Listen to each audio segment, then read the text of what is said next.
Welcome to the Weeb Lounge, and this anime is all about evil and God and a really short blonde Nazi girl. Okay, it's not really Nazi, but this is Tanya the Evil, and it doesn't get more ruthless than this anime.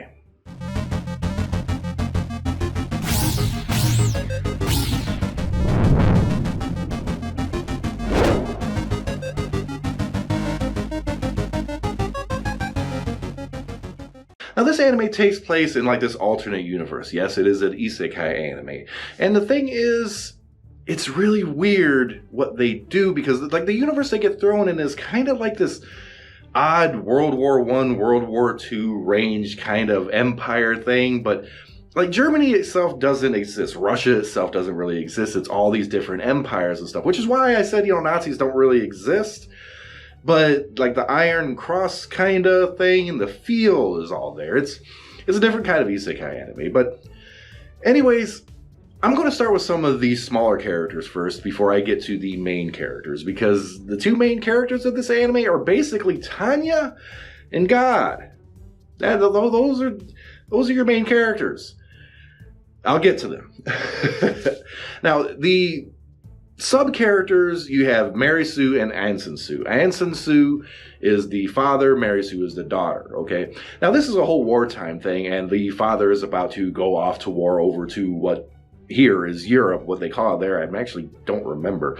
But Mary Sue, as a going-away present, gets her dad a really, really nice gun. That's kind of an odd gift, really, because it's like the daughter's all like, here's a nice gun, Daddy, go shoot some people. Something's really odd about that. I don't know. I'd expect a little something else, a little trinket or something. But anyways, Mary gives Anson this gun, and it's a really nice gun. Okay, it's kind of an advanced gun too. I guess it's fully auto or semi-auto or something better than the standard army issue stuff. And long story short, Anson ends up having a confrontation with Tanya, our main protagonist, if you can call her that, really. And Tanya whoops the crap out of him, sees that he has this really nice gun, and takes it for her own, right? Well, of course, Mary's not too happy about this. Mary was this nice little daughter, cute, whatever, just all happy bubbly, and not so much now. She's a vengeful bitch now. I mean, she is like hyper religious, super vengeful, going to hunt down whoever killed Daddy and murderize the hell out of him, even if she has to blow up a whole damn country to do it. I mean, that's the kind of vengeance level this bitch has. It is beyond the pale. And there's a big confrontation that kind of happens and everything. I'll let you guys watch the anime to see how that pans out, but my God, it's a really good battle sequence. I'll leave it at that. But needless to say, besides them two, there's Victoria. Victoria is a subordinate of Tanya when Tanya starts to rise up into the ranks, and Tanya starts commanding armies, basically. Victoria she idolizes Tanya. Absolutely idolizes, respects. If there was Yuri in this anime, it would be Yuri as shit. Okay, I guarantee it. That's the level of attachment Victoria has for Tanya. And Victoria is probably the only character in this entire anime that I think Tanya might actually have a little bit of feeling or respect for. Just because she's so dedicated to her. It actually ends up building a little bit of empathy. So, Tanya and God, here we go with this mess. Oh my God. Tanya started off life in our world. 2013 Japan as a salaryman. Name never given, so I'm going to refer to him as salaryman.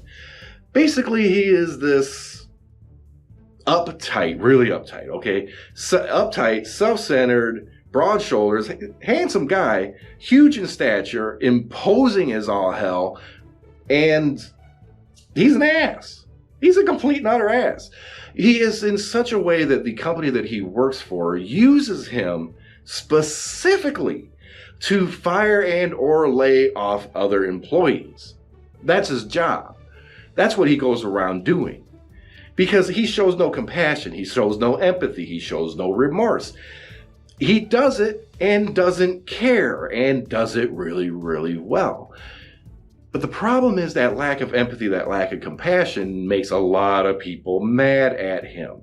They blame him directly instead of the company he's working for, because they think that he's being so cold that the decision came from him, not elsewhere, okay? Salaryman isn't making the decisions to fire this person, this person, this person, or this person. He is given the task to simply execute that action. He is not in the decision-making process. But anyways, one day he decides to fire this older gentleman that worked at the company apparently for a long time. And this guy, he's really, really distraught. He has nowhere to go. He's an older guy. He can't really start a new career. He was hoping to pretty much work and die at this corporation. Well, he ends up leaving really distraught, and later on, Salaryman, he's on his way home. He's going to the train station. He's about to get on his train. One of the trains is zooming on past, and right before it goes past, he feels a little nudge. Not really just a nudge, it was a massive ass push right in front of that train. The guy that he laid off earlier, the guy that he wanted to fire, hauled his ass right in front of that train. There you go. Done. Now, how does this take us to an isekai anime? Well, Salaryman, he wasn't a religious person. He didn't believe in any kind of deities or anything. He referred to God as being X. Being X because he doesn't believe that, a God would allow all the bad things in the world would happen. Cancer, murder, all that kind of stuff, right?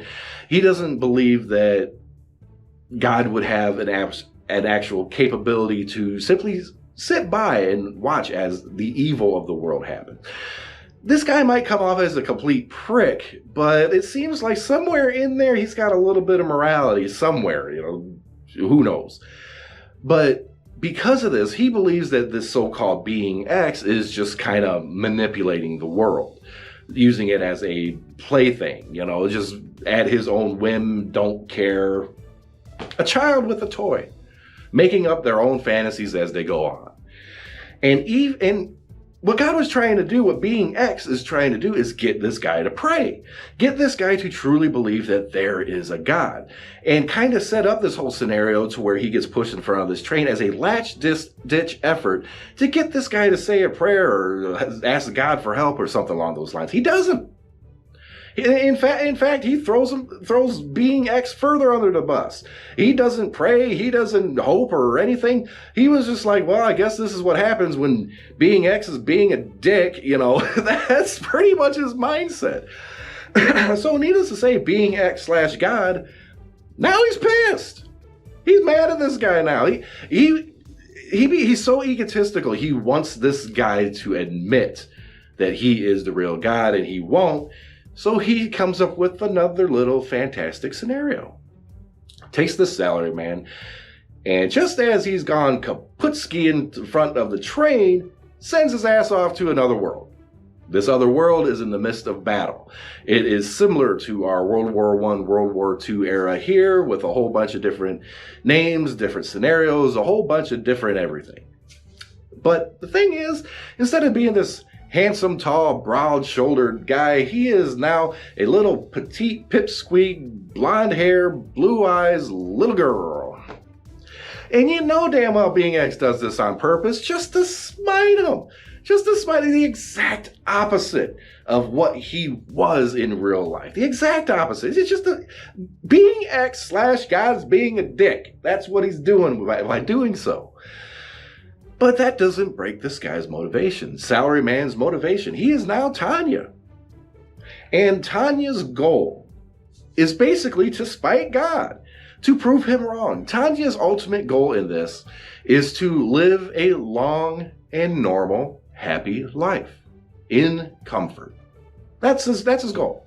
No huge ambitions to rule the world. No huge ambitions to form an army and cause massive destruction. No, he wants to live his life the way he wants to, in comfort and more or less, as far as his personality allows, to be happy.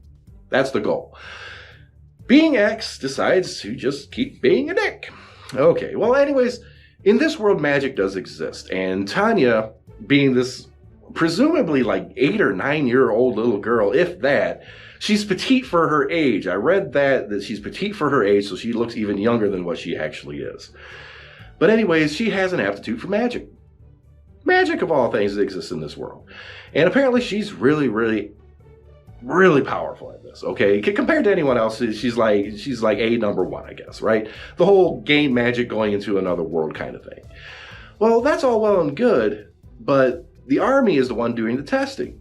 And the army is the one in a lot of conflicts. And Tanya is the one who's drafted into the damn army at such a ridiculously young age to start building up her magic prowess in use for combat. Because that's where most magic used. Combat, obviously. Because, you fly around, you power up a gun with a magic bullet and it does a lot of damage. And believe me, it does. You see it in this anime. One little magic bullet shot can... They don't need nukes in this world. They don't. They just don't. It's unnecessary, completely unnecessary. But because this little girl here has all the knowledge and intellect and personality even of Salaryman, this little girl who should be completely naive to most of the world is incredibly intelligent, commanding, and mature. So she not only gets into the army at an incredibly young age, she rises in the ranks incredibly fast, to the point where she's given entire divisions to command. Okay, I'm sorry, but any of you army guys out there, if you show up at a base or whatever and you haven't met your commanding officer yet and you form a line, do whatever. I've never been in the army, I don't know. But if you go meet your commanding officer and all of a sudden standing in front of you is an 8-year-old little girl, are you going to take that seriously? Probably not, until she berates you so bad and busts your ass to such a degree that you just fall in line. Her age, at first her age was a little bit of an issue. Her appearance was a little bit of an issue. But after just whooping everyone's ass so bad for so long, she gains this reputation and respect that nobody ever questions it. Nobody. I mean, people are surprised that this little girl has this level of aptitude. That's a huge surprise. But nobody denies her abilities anymore. Well, anyways, basically what goes on through the anime is her fighting, trying to survive, creating scenarios that hopefully would end the war. It's not a world war yet. It's a lot of smaller skirmishes, and she's trying her best to avoid the world war scenario. And because she wants to live that comfortable life, right? And this is where I think being X/God is proven wrong. Because Tanya, through her actions, through her abilities, through her strategic mindset, genius level, she is able to win battle after battle after battle after battle after battle. And it's not just through her intellect and strategy or whatever. On the battlefield, she is ruthless. She is good. Oh my God. Like the battle with Mary Sue. I'm not giving that away. You guys got to watch that one. That one's good. But Tanya just creates these scenarios that could hopefully avoid the world war. The worst case scenario. The only reason it doesn't ever get to that point just yet is because being X is being a dick again and injecting himself into these scenarios to counter what Tanya is trying to do. So that's why I say being X is proven wrong. Because if Tanya's free will and actions were left to mature, were left to just her own devices, the scenario that she was hoping for would come to be, without the help of any kind of God or being X. The only reason it keeps going is because being X keeps being a dick. That's it. Being X is such a conceited dick that he promises to give extra magic abilities to Tanya and even Mary Sue. And what you got to do? You got to pray to him. So he creates these stupid situations that kind of force Tanya to say a prayer to the God she doesn't believe in order to get the little extra bit of magic power. Okay? It is like the most insincere bullshit prayer you'll ever hear. But this being X is, all too happy that she's, said these words, so here's your power. That's just being, that's not being a dick, it's being a fool. You're fooling yourself if you're thinking that that's sincere or reality or stroking your ego. I don't know. I mean, I could get into a whole nother debate on this thing or whatever, but this is an anime. This is fun. This is great. So we're just going to leave it at that. And with that, like, subscribe, hit that notification button. I will see you guys in the next video. Tanya the Evil, Saga of Tanya the Evil. Great anime. Go watch it.